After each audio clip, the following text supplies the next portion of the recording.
एक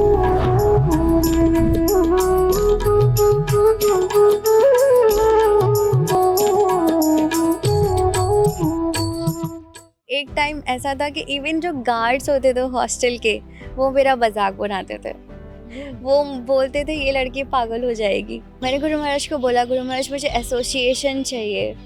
गुरु महाराज ने कहा you give association. Basically I realise कि कृष्णा अगर आपकी लाइफ में कोई चैलेंज देते हैं तो वो एक आपको एक नेक्स्ट लेवल पे ले जाना चाहते हैं। वो चाहते हैं कि आपका फेथ उन पर ज़्यादा बढ़े और उन्हीं चैलेंजिंग सिचुएशन से वो कुछ इतना प्रोडक्टिव आपके लिए निकाल कर लेकर आते हैं जिसको आप इमेजिन भी नहीं कर सकते। मेरी फेथ इतनी है कि अब मुझे डाउट नहीं होता कि कृष्णा क्या नहीं कर सकते, कृष्णा सब कुछ कर सकते हैं। मुझे कृष्णा कॉन्शियसनेस का कोई ऐसा एस्पेक्ट नहीं है जो पसंद नहीं है, मुझे सारे ही एस्पेक्ट उसके पसंद है। श्रील प्रभुपाद का सबसे ज़्यादा स्ट्रॉन्ग जो मैसेज आया है, within this single life you can go back home, back to godhead. Hare Krishna. इस वक्त मैं वृंदावन में हूँ। वृंदावन वो धाम जहाँ पर दूर दूर से लोग आते हैं और यहीं के हो जाते हैं। आज आपको एक ऐसी माता जी से मिलाने जा रही हूँ जिन्होंने अपने जीवन में कई सारी परेशानियाँ देखी, कई सारे ऑब्स्टिकल्स को फेस किया, लेकिन आज वो कृष्ण भक्ति के साथ साथ अपने जीवन को पूरी तरह से परिपूर्ण बना चुकी हैं। आइए बात करते हैं माता जी से। हरे कृष्णा। हरे कृष्णा माता जी। क्या नाम है आपका? जी मेरा नाम है आनंदमयी राधा देवी दासी। आनंदमयी राधा देवी दासी। अरे वाह। तो पहले आपका नाम क्या था? जी मेरा नाम पहले अनु सिंह था। अच्छा अच्छा, मतलब दोनों ए से ही स्टार्ट होता है। कहाँ से है आप? जी मेरा बर्थ मुरादाबाद में हुआ था, जो कि एक यूपी का ही एक शहर है। अच्छा, आपकी फैमिली में कौन कौन है? आपके फैमिली बैकग्राउंड के बारे में कुछ बताइए। मेरी फैमिली में मेरे मदर, फादर एंड मेरे भाई, उनकी वाइफ और उनका बेटा। तो जिस तरह से आपने साड़ी पहना है, तिलक लगाया है, ऑब्वियसली आप एक डिवोटी हैं। कैसे स्टार्ट हुई ये जर्नी आपकी बीइंग अ डिवोटी? आप कुछ शेयर करें इसके बारे में। जी एक्चुअली जब मैं स्कूल से पास आउट किया था, एक नॉर्मल गर्ल ही थी मैं। और तभी मेरे ब्रदर से मेरी मुलाकात हुई। उन्होंने मुझे कृष्णा कॉन्शियसनेस से इंट्रोड्यूस किया। श्रील प्रभुपाद की बुक दी उन्होंने। बेसिकली मुझे श्रील प्रभुपाद से इंट्रोड्यूस किया और कृष्णा दिया उन्होंने। कृष्णा को दिया हरे कृष्णा महामंत्र के रूप में। तो उसी तरीके से मैंने चैंटिंग करना शुरू किया, भागवत गीता रीड करना शुरू किया और इसी तरीके से मेरी कृष्णा कॉन्शियसनेस की जर्नी शुरू हुई। मतलब ये ऑलमोस्ट कितने साल पहले की बात है जब आप कृष्ण कॉन्शियसनेस में आए? ये लगभग 10 साल पुरानी बात है। तो उस टाइम आई गेस आप 15-16 साल के रहे होगे। जी मैंने स्कूल ही पास आउट किया था और उसी समय मैं भैया से मिली थी, इस बारे में बात हुई हमारी। कौन, कैसे भैया? वो कैसे रिलेशन में आपके? मतलब आपके अपने ओन ब्रदर है या फिर कैसे? एक्चुअली ये मेरे कज़न ब्रदर हैं। सो बहुत ज़्यादा बात नहीं हो पाती थी इनसे। कभी कभी वो हमारे घर पे आते थे। तो ये जब मेरा 12th क्लास हुआ और भैया जो है वो बेस से जुड़े हुए थे, तो उसके थ्रू वो उनका स्पिरिचुअल इंक्लिनेशन भी था। और प्लस मेरा जब 12th हुआ तो मुझे कुछ गाइडेंस चाहिए थी। उस सिलसिले में मैंने भैया से बात की थी और फिर मैंने अपने कुछ स्पिरिचुअल एस्पिरेशंस भी उनसे शेयर किए एंड दैट्स हाउ उन्होंने मेरे सारे क्वेश्चंस के आंसर दिए और इस तरीके से हमारे बीच डीलिंग्स हुई थी।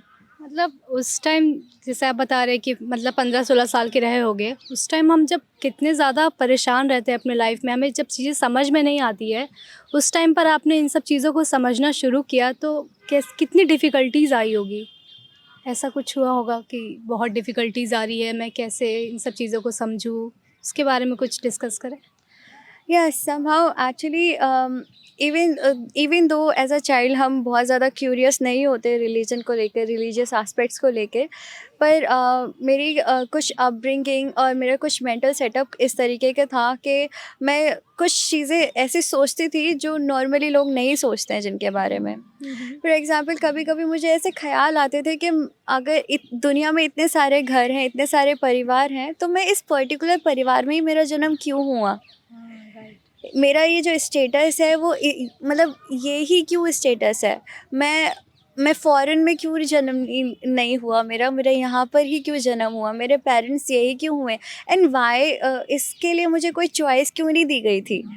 तो ये सारे क्वेश्चंस मुझे कभी कभी परेशान करते थे। मतलब वो क्यूरियोसिटी जो हम कहते हैं कि वो क्यूरियोसिटी बनी रहती है किसी भी चीज़ को जानने की, तो आपको अपने बारे में जानने की वो क्यूरियोसिटी हो रही होगी, राइट? यस, प्लस ऑल्सो मैंने कुछ रिलीजियस आस्पेक्ट्स के बारे में सुना था। फॉर एग्जाम्पल, मैं बचपन में जब कोई प्रोग्राम होता था हमारे यहाँ पे, जैसे हम हरे कृष्णा में तो यहाँ पे कीर्तन होता है, बट हमारे यहाँ पे कीर्तन तो हरे कृष्णा कीर्तन तो नहीं होता था, पर जागरण हुआ करते थे, देवी के भंडारे और ये जागरण। तो एज अ चाइल्ड मुझे बहुत अच्छा लगता था इन सब में पार्टिसिपेट करने में। फिर जब मैं बड़ी हुई तो मुझे इन सब के पीछे के रीज़न्स जाने थे। और मैं जब 9th क्लास में थी, मैं टेलीविज़न पे भी मुझे कुछ तो अच्छा लगता था रिलीजियस टॉक सुनना। तो मैं ज़ाकिर नायक के प्रोग्राम्स देखती थी। हालाँकि वो इस्लामिक प्रीचर हैं, बट मुझे मुझे the way he used to present thing मुझे बहुत अच्छा लगता था, मुझे अट्रैक्शन होता था उधर, तो मैं देखा करती थी। कभी-कभी पेरेंट्स से उसके लिए डाँट भी पड़ जाती थी, पर मैं फिर भी समझना चाहती थी। और वहाँ से ही क्योंकि वो कभी-कभी हमारे इवन जो हिंदू स्क्रिप्चर्स हैं, उनको कोट करते थे, सो मुझे अपने रिलीजन पे कहीं न कहीं डाउट होने लगा था। और मैं मुझे लगने लगा था कि सच में हमारे स्क्रिप्चर्स में इतनी कमियां हैं। एक पॉइंट पे ये भी इंक्लिनेशन हुआ कि मुझे कुरान पढ़नी है, ओह! अच्छा, अच्छा। जिसको मैंने ट्राई भी किया। मतलब और आपने कुरान पढ़ना शुरू किया? यस, मैंने जब अपना 10th पास आउट किया तो उसके बाद मैंने कुरान पढ़ी। ओके। जैसे हम लोग भागवत गीता रेगुलर बेसिस पे पढ़ते हैं, तो उस तरीके से ही मैंने कुरान पढ़ी थी, डेली कुछ कुछ पोर्शंस। फिर उसके बाद मुझे लगने लगा कि शायद इस्लाम बहुत मतलब हमें इस्लाम को फॉलो करना चाहिए, ये कन्विक्शन डेवलप होने लगा था। उसी समय पे मेरी एक फ्रेंड से, मेरी जो फ्रेंड थी उससे मेरी बात हुई, एंड उसने मुझे बोला कि तुम कुरान के बारे में इतना बोलती हो, तुम इस्लाम के बारे में इतना बोलती हो, क्या तुमने अपनी रामायण पढ़ी है? क्या तुमने अपनी भागवत गीता पढ़ी है? तो एक चैलेंज सा फ़ील हुआ मुझे उस स्टेटमेंट से। एंड मुझे लगा कि मुझे, हाँ, ऑफ़ कोर्स, जब मैं कुरान पढ़ी है मैंने, तो मुझे भागवत गीता भी पढ़नी चाहिए। और इसी से मेरे एक नया फ़ेज़ शुरू हुआ मेरी लाइफ़ का, जब मेरा 12th पास आउट हुआ। ये 12th पास आउट करने के बाद मुझे ये था डिज़ायर कि मैं पढूँ भागवत गीता। तो मैं लेकर आई थी भागवत गीता, बट वो इस्कॉन की भागवत गीता नहीं थी। और तभी जिस दिन मैंने डिसाइड किया हुआ था कि नेक्स्ट डे से मैं भागवत गीता स्टार्ट कर रही हूँ, तभी मेरे भैया की एंट्री हुई थी। ऑफ़ कोर्स हमने शुरुआत अपने करियर की एस्पिरेशन और करियर गाइडेंस से शुरू हुआ था ये डिस्कशन। और फिर जितना भी क्वेश्चंस मेरे मन में थे, हमारे जो रिलीजियस प्रिंसिपल्स हैं उनको लेके, वो मैंने भैया के सामने रखे। और ऐसे धीरे धीरे हम आगे बढ़ते हुए भैया ने मुझे चैंटिंग के लिए और भागवत गीता, उन्होंने इस्कॉन की भागवत गीता वो स्पेशली मेरे लिए लाए और उन्होंने मुझे गिफ्ट की। मतलब जब पहली बार जैसे आप बता रहे कि भगवद गीता पढ़ना आपने शुरू किया, तब आप किसी की हेल्प लेके पढ़ते थे या खुद से ही समझने की कोशिश करते थे? हाँ, स्टार्टिंग में मैंने खुद से ही पढ़ना शुरू किया था, पर कुछ कुछ टर्म्स थे जो मुझे समझ नहीं आते थे। फॉर एग्ज़ाम्पल डीटी वर्शिप, वो क्या होता है? फिर ये अब गुरु परंपरा, ये क्या होता है? डिसिप्लिक सक्सेशन, ये क्या होता है? ये सारे क्वेश्चन, 4 रेगुलेटिव प्रिंसिपल्स, ये क्या होता है? ये कुछ-कुछ क्वेश्चंस थे जहाँ पर मैं अटकती थी। तो उस फ़ेज़ पे, उस टाइम पे मैं अपने ब्रदर की हेल्प लिया करती थी, उनसे पूछा करती थी कि ये सारी चीज़ें क्या होती हैं। फिर इन सब चीज़ों को समझने में आपको कितना साल लगा, कितना वक़्त लगा?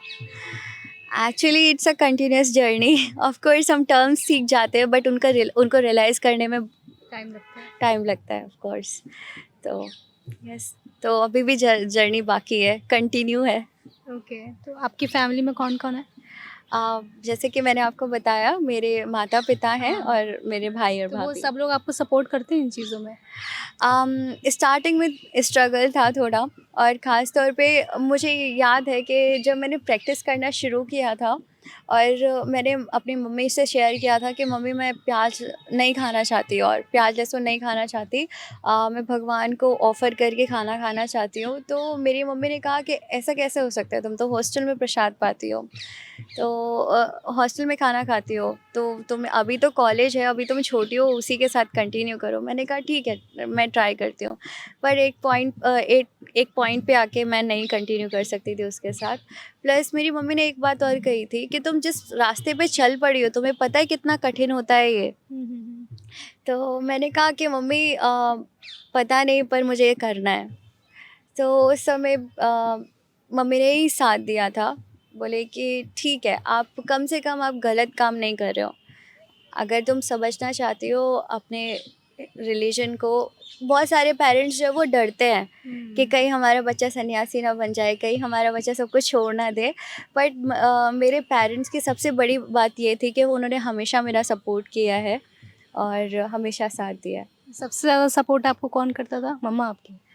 जी, अलग अलग टाइम पे कभी मम्मी ने सपोर्ट किया है, कभी पापा ने आगे कदम लिया है और सपोर्ट किया है। तो ऐसा नहीं बोल सकते किसने सबसे ज़्यादा सपोर्ट किया है, दोनों से ही, इवन पूरी फैमिली से मुझे पूरा सपोर्ट मिला है हमेशा। इतनी सारी चीज़ें आपके साथ हुई बीच में, मतलब जैसे आप कॉलेज में थी तो आपके कॉलेज फ्रेंड्स भी होंगे, तो उन सब चीज़ों में ऐसी कोई डिफ़िकल्ट फ़ेज़ आई कि अब फ्रेंड्स के साथ मैं नहीं रह पाऊँगी, या फिर वैसे मुझे सपोर्ट नहीं मिल रहा है फ्रेंड्स का? एक्चुअली मेरे मेरे कॉलेज में मेरे को बहुत ज़्यादा स्ट्रगल करना पड़ा था उस पॉइंट पर, जब मैंने डिसाइड किया था कि मैं खा बाकी सारे लोगों के साथ खाना नहीं खाऊंगी। वो लोग प्याज लहसुन का खाना खाते हैं और मैं वो नहीं खाऊंगी। जब मैंने ऐसा डिसाइड किया था, तो मुझे मेरी लाइफ में बहुत ज़्यादा स्ट्रगल आ गए थे एकदम से। जब मैं गई थी, एक नॉर्मल बच्ची बनकर गई थी कॉलेज में, तो सबसे घुलती थी मिलती थी, सबसे फ्रेंडशिप थी, सबके साथ मज़े करती थी, पार्टी करती थी, सब कुछ करती थी। बट उस पर्टिकुलर पॉइंट पे जब मैंने वो चीज़ रोकी, तो मेरी सारी पार्टीज़ बंद। मेरा सबसे बड़ा चीज़ तो यही था कि आप सबके साथ खाने नहीं वाले हो, तो और आपको फैसिलिटी, मतलब केवल आपको ही परमिशन मिली है कि आप कुकिंग कर सकते हो, क्योंकि आपने डिसाइड कर लिया है कि आप नहीं खाने वाले हो। तो उस टाइम पे जब मैं खुद कुकिंग करती थी और मुझे एक तरीके से, क्योंकि एक चैलेंजिंग फेज़ था मेरे लिए, मैं खुद ही सब कुछ कर रही थी। और जब मैं नीचे जाती थी, तो एक टाइम ऐसा था कि इवन जो गार्ड्स होते थे हॉस्टल के, वो मेरा मजाक बनाते थे। वो बोलते थे ये लड़की पागल हो जाएगी। और वो केवल आपस में तो ये बात करते ही थे, इवन जो और बच्चे थे ना, उनको भी यही बोलते थे कि ये लड़की तो पागल होने वाली है, ये तो सन्यासी हो जाएगी। तो ये सारी चीज़ें मेरे लिए बहुत टफ होती थी, पर समहाउ वो फेज़ भी चला गया। और इवन वो फेज़ गया, उसके पीछे भी एक वैष्णव की कृपा है। मुझे लगता है कि मेरे स्पिरिचुअल मास्टर की बहुत बड़ी कृपा है उसमें। जब मेरी ये फर्स्ट ईयर के मिड सेमेस्टर की बात है, और सेकेंड ईयर में मुझे ट्रेनिंग के लिए जाना था नोएडा में। तो गुरु महाराज से मैं मिली थी, और गुरु महाराज ने मुझे बोला, मैंने गुरु महाराज को कहा, क्योंकि मैं परेशान आ गई थी अपने हॉस्टल से, अपने बैचमेट से, जो इस तरीके से मुझे टीज़ करते थे, मुझे मजाक बनाते थे मेरा। तो मैंने उनको बोला, गुरु महाराज मुझे एसोसिएशन चाहिए डिवोटीज़ का, मेरे पास एसोसिएशन नहीं है। और इवन टेम्पल था इलाहाबाद में, पर टेम्पल थोड़ा दूर था, जाना बड़ा मुश्किल हो जाता था, वंस अ वीक भी बहुत मुश्किल होता था बीइंग अ स्टूडेंट। तो मैंने गुरु महाराज को बोला, गुरु महाराज मुझे एसोसिएशन चाहिए। गुरु महाराज ने कहा यू गिव एसोसिएशन। एंड उसके बाद एक कंप्लीट ट्रांसफॉर्मेशन था वो मेरी लाइफ में। जब मैं वापस गई, मैं डर रही थी कि कॉलेज हॉस्टल में वापस जाना पड़ेगा, पर जब मैं वापस गई, somehow everybody became so favourable. Oh my God! तो इवन कार्तिक का मन था, और मैं शाम को आई, और हम लोग दीपदान करते थे नोएडा में। और मैंने बस अपने फ्रेंड्स को ऐसे ही बोला कि चलो दीपदान करें। लास्ट वीक बची हुई थी बस कार्तिक की। मैंने कहा दीपदान करोगे तो मैं कराऊं तुम्हें। और वो एकदम से तैयार हो गए, हाँ हाँ क्या होता है दीपदान, बता ना, क्या हम भी करेंगे। मतलब वो वैसे फ्रेंड्स थे जो आपको सपोर्ट बिल्कुल भी नहीं करते थे और अब वो दीपदान करने के लिए रेडी हो गए। यस। और फिर हमने मेरे ये 12-13 फ्रेंड्स थे, मेरे बैचमेट्स थे, उन्होंने हमने मिलके दीपदान किया। और फिर उसके बाद जब कार्तिक ख़त्म होने वाला था, 2-3 दिन ही बचे थे, मैंने कहा कि दीपदान सबसे कराएँ पूरे हॉस्टल में, और वो उसके लिए भी तैयार हो गए थे। अरे वाह! सच बताऊँ, मेरे पास कुछ था भी नहीं, क्योंकि टेम्पल बहुत दूर था। अब दीपक कहाँ से लेकर आएँगे और बाती कहाँ से लेकर आएँगे, ये सारी चीज़ें हाँ, अरेंज कहाँ हाँ। से करेंगे। तो लेकिन क्योंकि मैं कुकिंग करती थी, मेरे मेरे को मम्मी ने मस्टर्ड ऑयल दिया हुआ था, और मेरे पास आटा था, और कॉटन का, क्योंकि मैं वृंदावन जब आई थी तो मैंने मंगला आरती में देखा था। फिर मैंने सीखा कि मुझे भी मंगला आरती करनी है रोज़। तो मैं हॉस्टल में मंगला आरती करती थी, तो उसके थ्रू मेरे पास कॉटन भी था। तो हमने जो आटा है ना, उसको गूँध के, मेरी एक फ्रेंड ने सजेस्ट किया कि हम आटे का दीपक बना सकते हैं। तो हमने इस तरीके से, हमारे हॉस्टल में लगभग 100 गर्ल्स रहते थे, तो लगभग 100 प्लस दीपक बनाए हमने। और ऑयल मेरा वाला यूज़ किया, और ऐसे करके हमने पूरे हॉस्टल से दीपदान करवाया था। वाह! मतलब आज तक मैंने ऐसा कुछ नहीं सुना है कि इस तरह का भी हम कुछ कर सकते हैं। ये तो तब कार्तिक में दामोदर जी की बहुत बड़ी कृपा हुई है। तो फिर उसके बाद क्या हुआ? दीपदान हुआ फिर? हाँ, और इवन बुक डिस्ट्रीब्यूशन का जब मंथ आया, हुँ। तो हम इलाहाबाद में क्या होता है कि स्पॉन्सर्ड भागवत गीता भी जाती है। हुँ, हुँ। और वो स्पॉन्सर्ड भागवत गीता माघ मेले में जो जितने भी पिलग्रिम्स आते हैं उनको दी जाती है। पर मैंने, जो प्रभु जी वहाँ पे डिस्ट्रीब्यूट करते हैं, उनका सपोर्ट किया था उसमें। बट नेक्स्ट ईयर जब मैं कर रही थी वही सेवा, तो मुझे लगा कि हम इन बुक्स के साथ कुछ और भी प्रोडक्टिव कर सकते हैं। हो सकता है ये जो तीर्थ यात्री आते हैं वो पढ़े ना पढ़ें, उनको पढ़ना आता है या नहीं आता, पर अगर हम इस इन्हीं बुक्स को स्टूडेंट्स को दें, तो शायद कुछ चेंज आ सकता है, हुँ, चेंज हुँ। ला सकते हैं सोसाइटी में, और उनको मिलेगी तो शायद वो पढ़े। तो ऐसे करके मैंने प्रभु जी को बोला, मैंने, प्रभु जी हम लोग इसको कॉलेज भी डिस्ट्रीब्यूट करना चाहते हैं। तो प्रभु जी एकदम से तैयार हो गए, ही वॉज़ वेरी हैप्पी। और शुरुआत हमने वंस अगेन अपने कॉलेज से करी थी। हम लोग का 5 लोग का ग्रुप था, और हमारे कॉलेज में जो स्टूडेंट्स थे वो इतने ज़्यादा एंथुसियास्टिक नहीं थे, even teachers were not very supportive. हुँ, हुँ। पर वहीं पर एक और मिरेकल होता है मेरी ज़िंदगी में कि हम लोग कॉलेज में सपोर्ट नहीं मिला, तो हम कॉलेज के बाहर अब एक स्टॉल लगाकर खड़े हो गए थे बुक डिस्ट्रीब्यूशन करने के लिए। ओह! तभी एक दूसरा कॉलेज है जो कि काफ़ी बड़ा था, प्राइवेट कॉलेजेस में काफ़ी अच्छा कॉलेज है वो, यूनाइटेड कॉलेज। हुँ, हुँ। वहाँ के एक टीचर पास हुए, और उन्होंने हमसे पूछा, आप क्या कर रहे हो? तो हमने बताया कि हम बुक डिस्ट्रीब्यूशन कर रहे हैं, और अभी क्या है, ये जो बुक्स है ना, वो स्पॉन्सर्ड भागवत गीता है, तो जो यूजुअल प्राइस है उससे लो प्राइस में हम दे रहे हैं।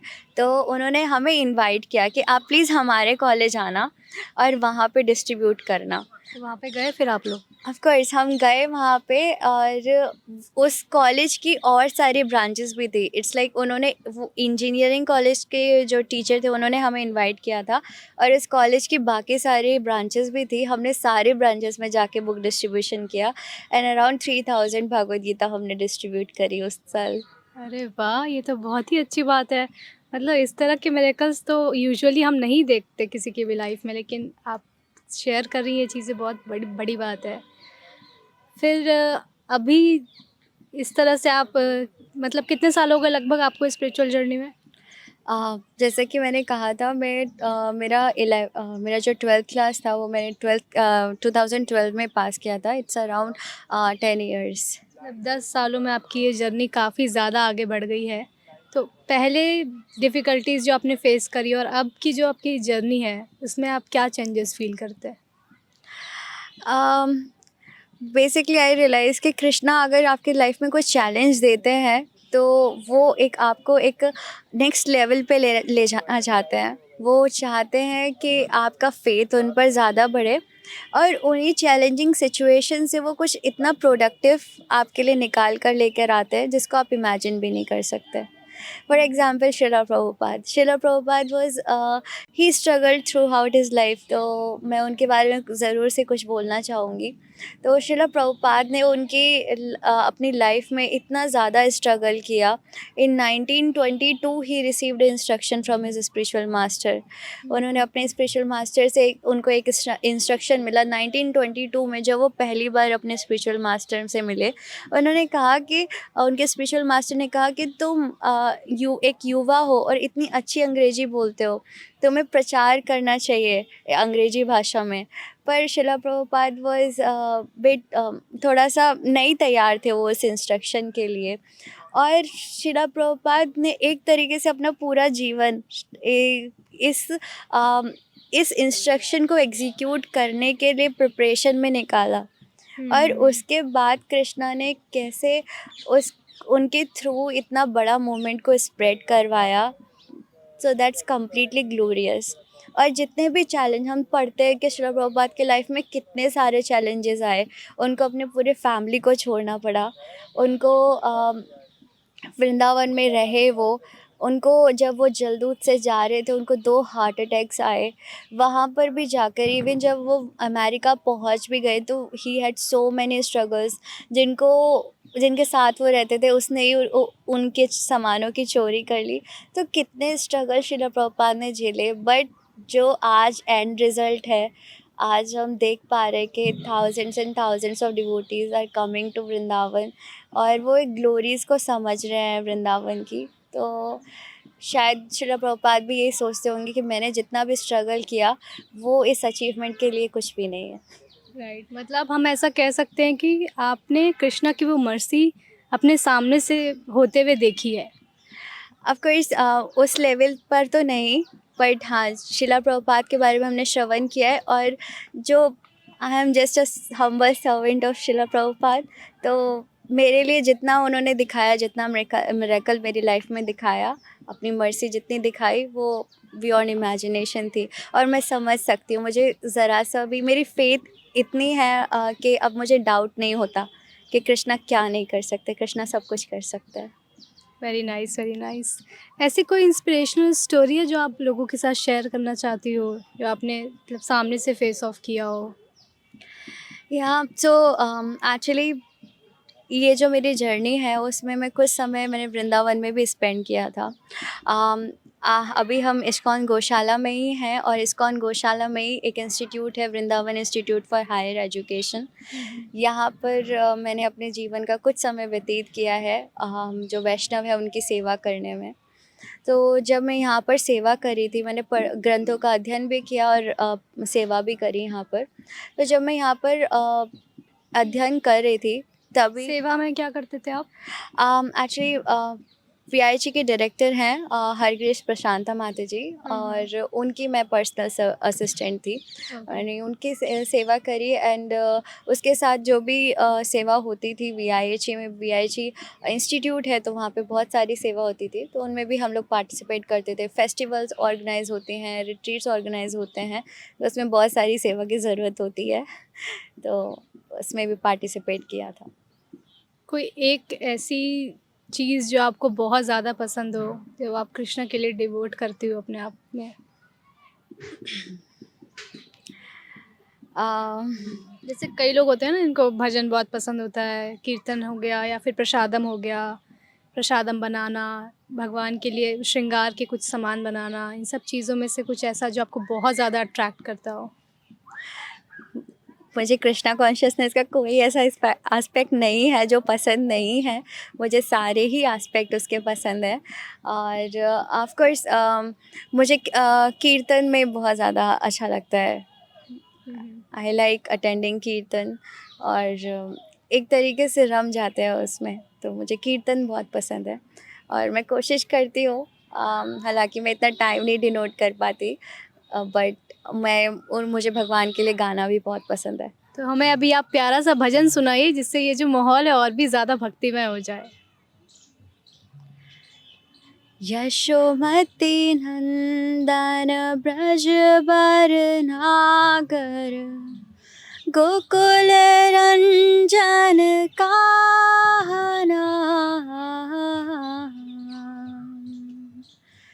श्री राधा वल्लभ वृंदावन नटवर रास रसिका कृपा माया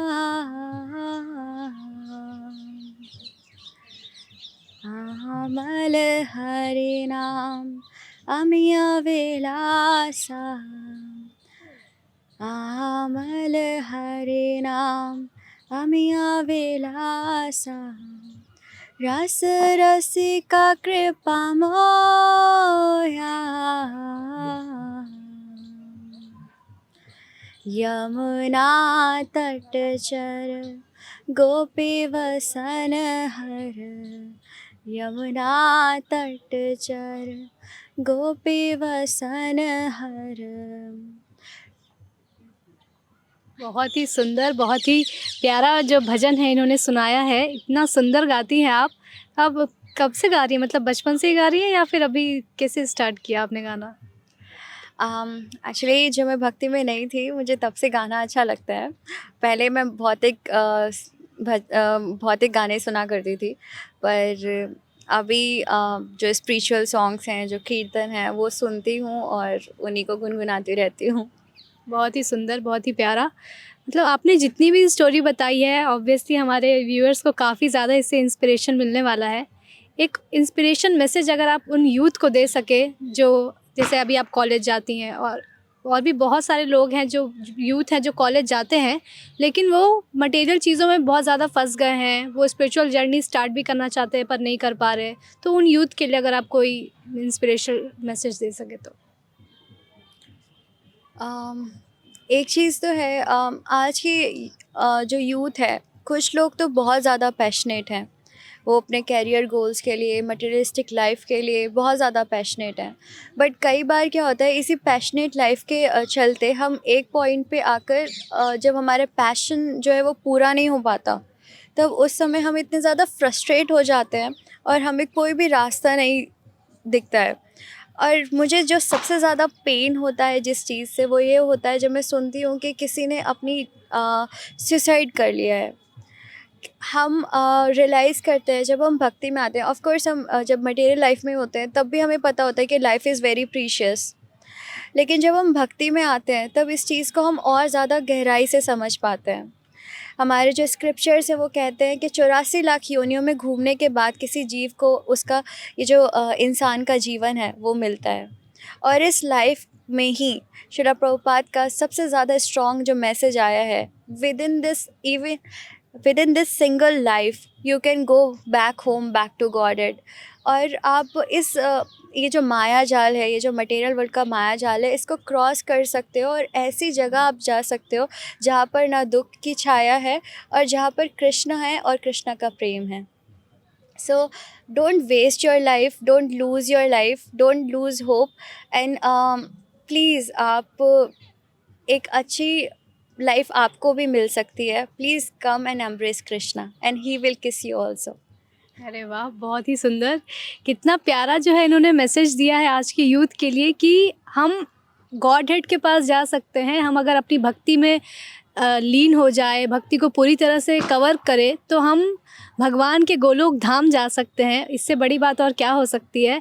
वैसे आपकी स्टोरी ने हमें बहुत ज़्यादा इंस्पायर किया है। हम जल्दी आपसे दोबारा बात करेंगे, दोबारा मिलेंगे और भी बहुत सारी आपकी स्टोरी सुनेंगे। तो मिलेंगे दोबारा जल्दी, तब तक के लिए देखते रहिए हरे कृष्णा टीवी। धन्यवाद। ऐसे ही और भक्तिमय कार्यक्रमों के लिए देखिए हरे कृष्णा टेलीविजन और इसे प्राप्त करने के लिए आप अपने केबल अथवा DTH ऑपरेटर से संपर्क करें तथा और अधिक जानकारी के लिए आज ही डायल करें 7666 839 839।